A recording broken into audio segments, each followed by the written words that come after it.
This video is sponsored by Sweetwater.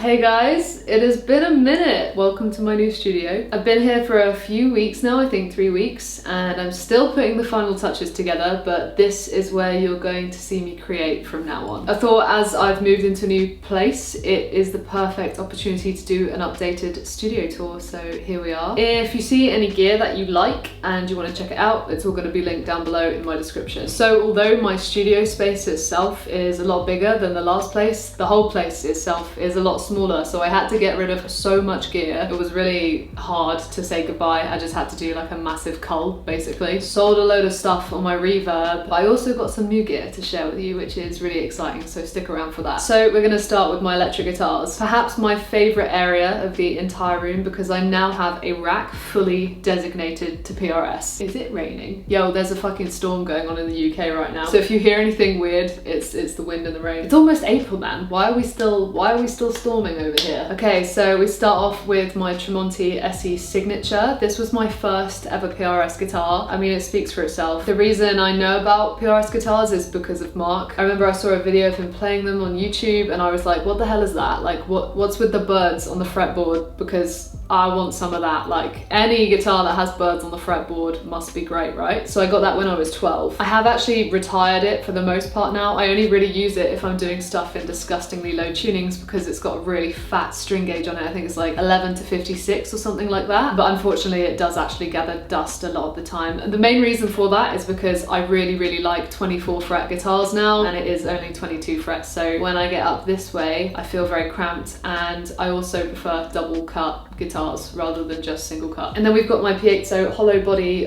2, I think it is, in Peacock Blue. I think this was the first guitar that PRS ever sent out to me after I became an endorsee, which is really exciting. This was back in the pandemic times, and it's a lot of fun. I really like to songwrite on it, and it's kind of nice if you don't want to play acoustic guitar, but you want something that you can also like do a bend on here and there, so I really like it for that reason. Moving along, we've got my SE Silver Sky in Dragon Fruit. I was so excited to be in on the launch of this model, like ridiculous, so cool. I literally saw John Mayer like a week ago in London and it was unreal. It was so good, and I love that guitar. And the Dragon Fruit has been discontinued now, so I feel very lucky to have it. I use it for a lot of my Stratty single coil duties, of course. I do also have my Fender Strat still. It is under this couch in its case right now. This genius managed to miscalculate how many guitars she had. I literally was like pointing along my room in the old place being like, okay, what guitar stands do I need? And I still managed to get it wrong somehow. I'm a musician, I can't do maths at all apparently.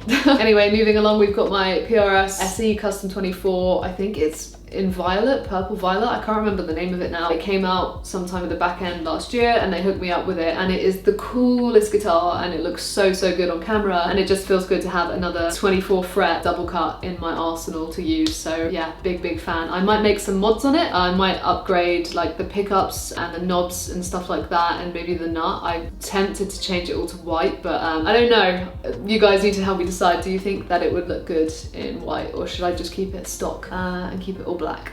Help me decide, I have no idea. And then finally, in my PRS guitar rack, I have my pride and joy, my baby, the love of my life, my PRS Custom 24 Wood Library. This guitar is coming to the grave with me. Not much more needs to be said. You guys already know how much I love it because you've seen me play it literally all the time. But yeah, it's like my favorite guitar ever. And if I could ever have a signature model, it would be exactly that, but perhaps in a different color. And on all of my guitars, I use the Dario strings. For the most part, it's 10 to 46, other than the Tremonti, which I mentioned. And I tend to use NYXL and XS. All right, moving on to my other guitars. So starting at the back, we've got this Seagull 12 string. They're a Canadian brand for those of you who've not heard of them, and it's absolutely gorgeous. I don't use it as much as I used to be honest. Like, I really wanted a 12 string for such a long time, and then I started using it and realized that you do indeed have double the amount of tuning to do, and the novelty wore off pretty fast. But I do crack it out every now and again when I fancy like getting a different sound and stuff like that, just for the jams really. Next along, we have a newer addition to my guitar collection. This is my Taylor acoustic. Can't actually remember which model it is now. It's the 214 CE. This acoustic literally sings to me. I got it secondhand and it's got some like cosmetic damage and stuff like that. I think it's got some cracks in the body, but it doesn't affect the sound, and the way it feels when I play it, like, there are only a few guitars that can kind of like ignite that place in me, I guess you could say. My Custom 24 being one of them, and that acoustic as well. As soon as I picked it up, I was like, I have to have have this. It just makes me feel a certain way, man.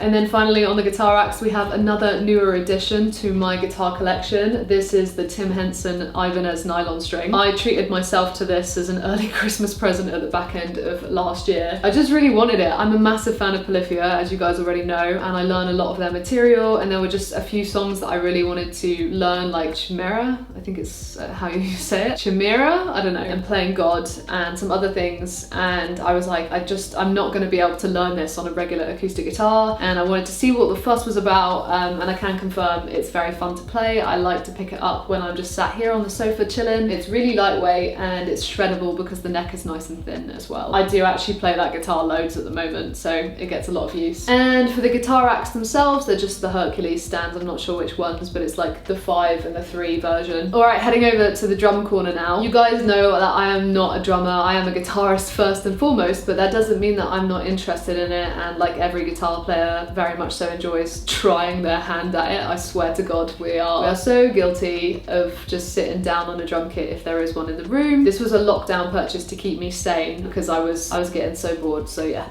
It is the Roland TD-17 KVX, and for sticks I've just got some like Vic Firth 7As that I've been using for about 10 years. So as you can see on the windowsill, I have a couple of amps there as well. You guys, I got rid of so many things, my amps being one of them. I've still got 3, and I'm currently selling my EVH 5150 stack. It's on my Reverb right now, so if you're interested, I'll put the link below. I am trying to sell it. I am going over to the digital side. I'm not sure who yet, but it just makes so much sense for me for the sake of convenience with touring with my band Burrell. I don't want to be lifting around a half stack anymore. Like, it is too much and it's more to go wrong and tubes exploding. It's happened to me too many times on stage. I don't want to do it. That being said, I really like having my 2 lunchbox heads here with me still, and that's often what I record with when I'm doing any of the Burrell tracking. So we've got my EVH 5150 15-watt lunchbox head, which is my favorite. I think it packs such a punch for such a tiny little amp. Like, I've had 3 EVH amps now, and this one I would say is probably like my second favorite for sure, because it's so little I can still keep it around. And then we've got my Rev D20. They sent this out to me, and it is an absolutely stunning clean amp, and you can dirty it up with all the pedals you like and stuff, and it just captures really well. So whenever I'm doing cleans, I tend to use that amp. I kept only 3 pedals really. My brother is looking after the rest, and I sold a load, but the 3 pedals that I did keep was a floor tuner, of course, for when I'm tracking. It's the TU3 Boss. That was my first ever pedal. And then the Boss Slicer, the SL2. They sent that out to me last year because I begged them for one. Literally the coolest pedal. I've already written quite a few songs with it, and it's one of those ones that you could just sit there and get lost in the sound for hours, just like dialing in different effects and stuff. It's so much fun. And then we've got the Boss OC5. I had to keep hold of this one because I was in the Boss advert when we did it back in 2020, so a couple years now, but I also use like an octave pedal on a lot of the Burrell stuff to get inspiration and to help me write riffs and stuff like that. Sped does the same, I think, and it's quite an integral part of our sound, so I do like to just play around with it and write with it. So next to that, we've got my 2 Notes Captor X, and this is what I use to record my amps basically. And then you can see we've got my 5150 combo. I am actually trying to shift this one as well, so if you guys are interested, it's going to be up on my Reverb. I'm just not plugging it in. It's just not getting the love it deserves. It deserves to be with someone who's going to play it all the time, and it's a sick amp, so check it out. I'll briefly mention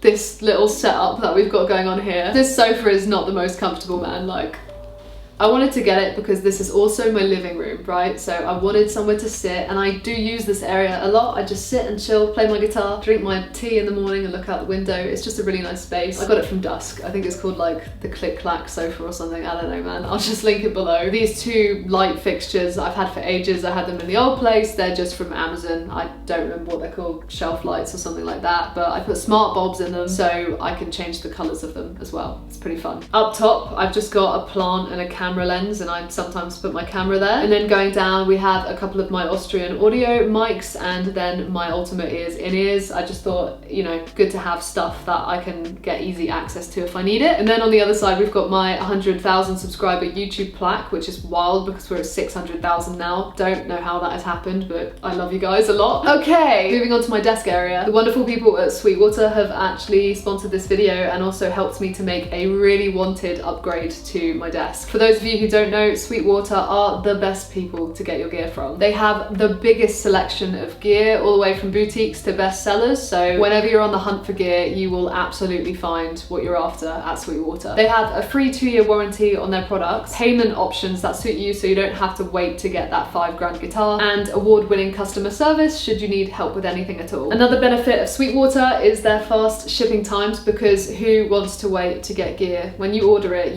you want it immediately, right? So they can help in that department. So if you want to check out my gear, head to my affiliate link and check it all out on Sweetwater. So they hooked me up with the beautiful Yamaha HS4s as a nice little new addition to my studio space. I've wanted these speakers for such a long time, so I'm absolutely buzzing that I finally got them, and they sound amazing as well. I plugged them in for the first time today and I was just, yeah, I was having a good time. I am by no means a producer. My desk is very streamlined and functional for what I needed to do, which is like, you know, tracking demos, doing the Burrell guitar stuff from home, making YouTube videos, editing them. So yeah, it's very simple, but production is definitely something that I want to kind of like dabble in a little more this year. So for my computer, I use the Mac Studio. I believe it's the M1 chip, and it's the 2022 one. I'm actually not sure which screen I ended up going for. It wasn't the super huge one, but it is a Mac screen as well. It's I think it's the 4K one. For my interface, I'm using the Focusrite Scala 18i8. I use this for literally everything, and it's like my favorite interface. We also use it for the live Burrell stuff as well, because we play a lot with tracks and we've got a lot of synths and stuff, and yeah, I absolutely love this interface. So there you have it. That is my new studio space. There's definitely a couple of upgrades I still want to do. I want to get some stands for my new Yamaha HS4s as well, so they're raised up a little bit like ear level, because they're just sat like here at the moment and I can't hear it as good as I want to. So yeah, and I also want to get some rugs, but I just don't know where to put them at the moment, and rugs are expensive, man, so I just haven't made the decision yet. I put these curtains up as well, because this is my kitchen, right? So I wanted some sort of separation, and I rarely have them down, and I actually think that they're not quite big enough, but I still think it's a cute addition.